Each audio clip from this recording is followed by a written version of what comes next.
Your coaching session is going to begin before you get in that room because we're going to do some planning together.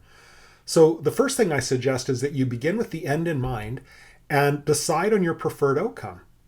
If you could wave a magic wand, how would you want this session to turn out? What would you have wanted to communicate?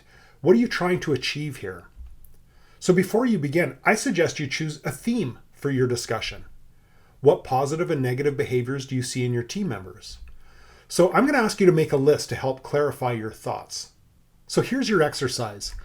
Make a list of your employees' areas of strengths and challenge. It's just a simple pros and cons list. What do you like about them? What are areas that you think that they could grow in? Now, this is not necessarily to show to them. This is for your own purposes. So you want to evaluate and have a good, honest look at that employee. What are all the things you think they're strong in? What are some areas for growth? So that you know as the coach. Now, when you look at your list, are there patterns of behavior that you see emerging?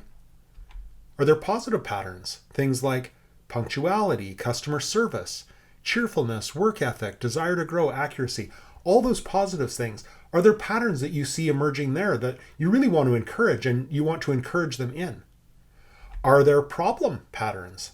Things like lateness, attitude issues, productivity concerns, boredom, mistakes, those sorts of things. The things that populated that challenges list. What patterns do you see emerging? Now, based on your lists and based on the patterns that you see emerging, just think through what the person you're coaching needs. Do they need encouragement? Do they need correction? Do they need training? Do they need a specific issue addressed? Or is it something else? Now, based on your strengths and challenges list, based on the patterns of behavior that you see emerging, decide now what theme you want to communicate with that person. Should they leave feeling encouraged? Should they leave feeling determined to improve? Should they leave excited about the future? Should they leave feeling challenged or chastened or appropriately afraid or some mix of those? This is where you're waving your magic wand and you're saying, if I could arrange this coaching session in such a way, this is how I would like it to end up. I want them to feel this way. Step 2, choose a neutral, safe location.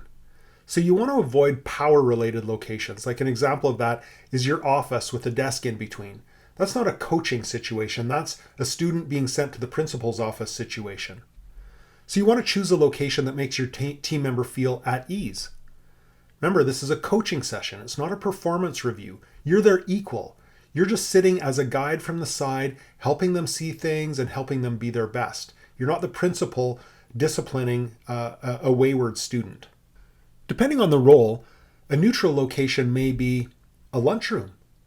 It might be a boardroom. It might be their workspace. Maybe you're sitting in their office and they're sitting at their desk. It might be a coffee shop. It might be a park bench.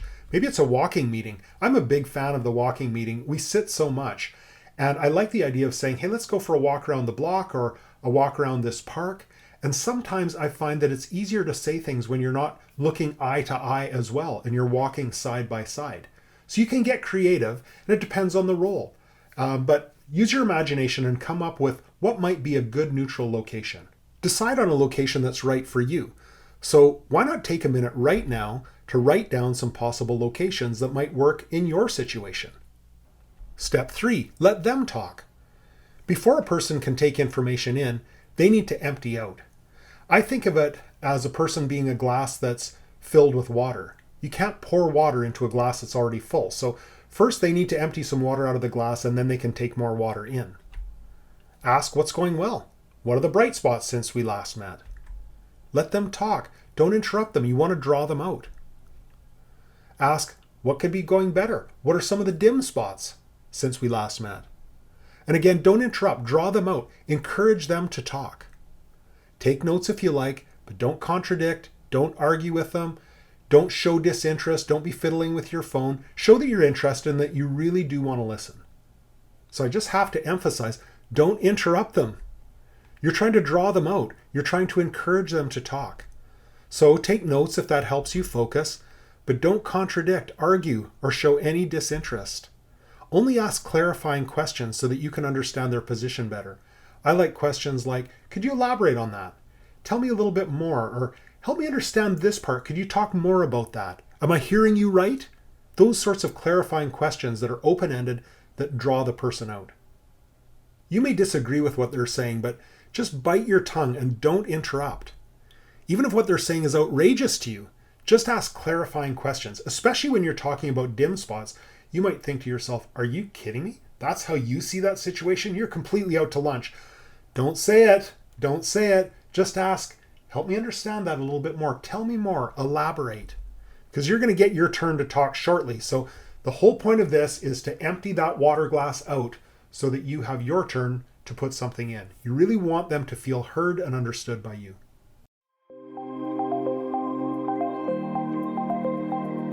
Let me share a coaching principle with you that I think of a lot in my coaching work. And that is that people have to empty out before they can take in. So I think of a person who comes to see me almost like a glass of water. They're full. I can't pour any more water into that glass because it's a full glass. So I have to help them empty out. And how I do that is I ask questions. So I ask questions like, tell me, what are the bright spots? What are the dim spots? What could be better? What gives you energy in your role? What drains you?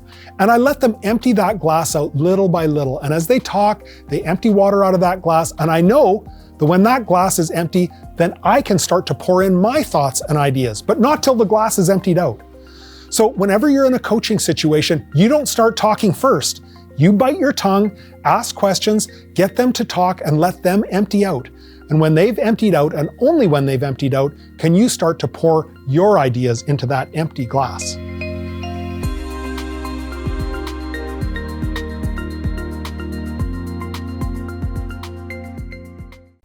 Let's look at a sample script. One thing I really don't like about my job is that I end up doing most of the work and contribute way more than anyone else. I'm probably the most valuable person on the team. You, completely disagreeing inwardly, just say, well, that's an interesting perspective. Could you elaborate on jobs that you do that I and the rest of the team may not be aware of?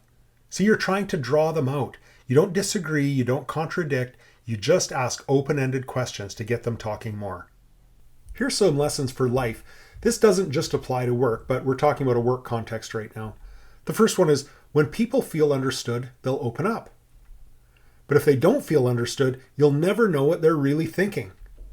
That's why, even if you disagree, seek to understand their perspective, whether it's flawed or not. Now that goes for work, that goes for home, that goes with spouse, partner, significant other, parenting, close friendships, family. It's all the same principles. That's why this slide is called Lessons for Life, not just lessons for work.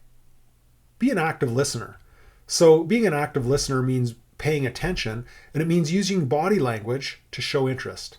Here's some examples. Lean forward in your chair. Don't lean back, reclined, and slouching. Lean forward like you're interested and you're engaged in that conversation. Pretend you were with a friend having a coffee at a coffee shop. Turn your phone off. This is probably one of the biggest areas of distraction. If you're tempted to look at it, if you think a text is coming through, don't even bring it in the room with you. Don't be distracted by that phone. I would also just say, if you're distracted by people walking by the room, sit with your back to the window so that you can't see them, so that you can really give your full attention. Nod. Say things like, okay. Smile. Ask clarifying questions to draw them out, like we've already discussed. Could you elaborate on that? Tell me more. Help me understand. Step 4. Ask them to plot themselves in the star chart. So first, ask them to score themselves out of 10 on each individual core value. So you should have between 3 and 5 individual core values, and ask them to score each one and then consolidate those scores and choose an overall score on that core values side. If you don't have your core values figured out, just use a single score for attitude and have them score themselves on attitude on that left side of the chart.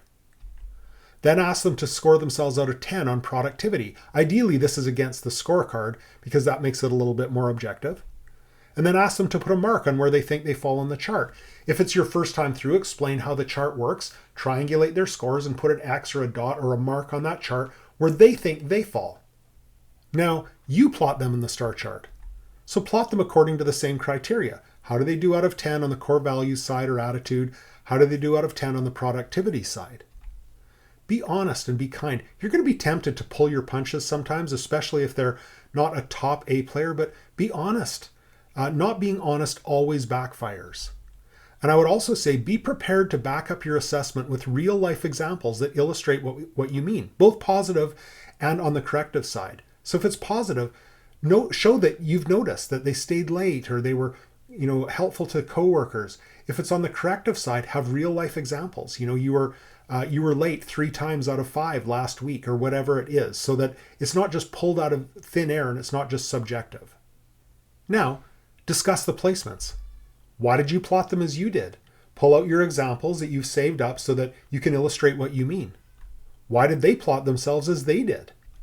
Encourage conversation, ask your open-ended questions, and listen to their perspective, because you're really trying to have a conversation about what you feel, what they feel, and how they match or don't match. This is your chance to eliminate that reality gap. So if there are areas where you disagree, discuss your differing perspectives. Maybe you'll learn something. Maybe you'll find out if it's a corrective action that needs to be taken. Maybe you'll find out there are extenuating circumstances happening at work or home that you didn't know about before. Seek first to understand and then to be understood. Here are some sample conversation starters if the person that you're coaching isn't super verbal or doesn't open up really easily. Try some of these. These are some good ones. What were some wins for you since we've last met? If you could wave your magic wand, what would you change about whatever it is, whatever you want to know about? Describe a great day for you. What did you do on that day? Describe parts of your job that you find exhausting. I'm sure you can think of many others as well, but these are some good ones that can really lead to some deeper, meaningful conversation. Here's your chance to eliminate that reality gap. Don't assume bad motives. Give them the benefit of the doubt. Come in as a neutral, assuming that they're telling the truth, but you want to find out why. Be humble. Don't come across like you know everything and you're judging them because you know that they're lazy or something else. Just assume the best in them. Get curious. Seek out that story behind the story. And seek out their perspective. Why do they think they're in their current box? Explain the story then from your perspective, both good and bad. Say, okay, I've heard your side. Thank you for sharing that. Here's what I see from my side. So let me tell you what I observe. You're not saying you're automatically right. You're just saying, here's the story that I see. Help me understand, clarify. Let's talk about it. So what happens if you disagree? You plot the person, they plot themselves. It's different. You have a nice discussion about it, or maybe a not nice discussion about it. You say their side, they say your side. You use all your body language and active listening. And at the end of the day, you really have a serious disagreement. Well, 90% of Coach and Connect sessions are positive. Sometimes there is going to be disagreement. And I think that the first thing is to find out the basis of their disagreement so that you understand why they disagree so strongly. And then you can respond on the spot if you feel comfortable doing so. Or there's another option that I actually really recommend. Unless you've thought it through, maybe you anticipated this would be a tough one. Otherwise, try this. Just remember the 5 magic words. The magic words that you can always use in any situation that requires supposed instant feedback are, okay, sit back. This is going to really rock your world here. But these are so useful in this situation or in any situation. Let me think about it. Let me think about it. 5 magic words. It's really liberating to remember that you're not obligated to give a response on the spot. In this situation or in most situations, you don't have to answer right then. Just take your time, thank them for their perspective, agree to another meeting once you've had time to process your thoughts and theirs. So you've heard what they have to say, you disagree, you've just said, well, let me think about it and we'll set up another meeting. Then you can go and you can get other opinions, you can regroup, you can think it through. But you buy yourself a little bit of time. Step 5 is to discuss what I call the commits. What are the commitments? And this is the final stage of your Coaching and Connect session. So, what will each of you do as a result of the coaching session? What is each person's commitment? What will change before you meet again? And make sure that the commits are put in writing on your side and on theirs. You may both have commitments to make, so put them down in writing, agree on them so that you know what you're going to discuss next time and you know what you're working towards. Now it's time to document it. So keep a brief record of your coaching session. When it's complete, just jot down some notes, scan the form or file it, and save it next time for your reference. Pull out the Coach and Connect form Next time to see if there's been positive movement on the star chart. If they weren't in the A box, are they moving towards the A box? Have they gotten into the A box? If you've written down some commits, have those commits been kept by both you and by them? You've got a record so that you can see. It's also useful to look over the space of a year. Maybe you've had 4 coaching times over that year and you can see if that person has made positive movement or not. It helps you to chart their trajectory. You will find that 90% of team members will feel empowered, heard, and excited by going through this process. Most Coach and Connect sessions are very positive because most of your people are pretty decent people. Your team member finally has your ear. You're talking about things that don't get discussed in day-to-day interactions. Even if you're interacting all day long, usually you're not talking about those important things. So for the most part, this is going to be received really well by your team. They're going to just love having some time with you. So if 90% enjoy the experience, there are 10% that are not going to enjoy the experience, and they're probably people who are in the bottom 2 boxes. What do you do with them? Well, I suggest that you decide on whether you're prepared to live with their attitude and their performance over time. And it is over time because you're going to do a session where you're going to sit down, you're going to outline your concerns, then you're going to have another session. And I just look to see if there's positive movement. Is their trajectory changing? Or are they just occupying, nesting that same box and they've been there forever and they have no intention of moving? Well, then you've got a choice to make, right? Now your coaching session is complete. And it's time for you to set your date for the next one. So choose a rhythm and stick to that rhythm. And do a rhythm that you really can execute on. So less is better. If you feel like you can only really commit to doing less, do less to start, but do something. Take a positive step. Is it going to be once every 3 months? Many of my clients do this once every 3 months because it's really just a short check-in time that doesn't even take 20 minutes. Is it going to be once every 6 months? Is it going to be once a year? I recommend once every 6 months as the minimum to start with. But wherever you are, start with something. Do one. Here's what you learned in this module. You learned 5 steps to conducting a great coaching session. You learned how to establish a communication rhythm. And you learned some master tips to becoming a better coach.